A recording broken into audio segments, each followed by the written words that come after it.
عندي بشتغل بيه في الكيو سي، بظبط بيه اللي هو زر الصيانه اللي هو سيستم منيو ده. حلو الكلام. في حاجه عندي اسمها كومن سيتنج.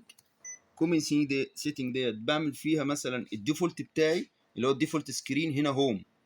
لو انا مثلا مش عايز الديسك توب اللي يظهر بخليه على الكوبي، يبقى في الحاله ديت المكنه اول ما تفتح مش تفتح على الهوم، يعني مش هتديني الديسك توب، هتديني كوبي على طول اللي هو النسخ. دي طريقه، ده الديفولت بتاع الشغل بتاعنا. الساوند عايز اعلي عايز اوطي الصوت اللي هو بتاع التيت تيت وكلام من ده. في حاجه مهمه قوي بقى اللي اسمها فانكشن ديفولت. فانكشن ديفولت دي مهمه جدا جدا جدا، دي بخشها.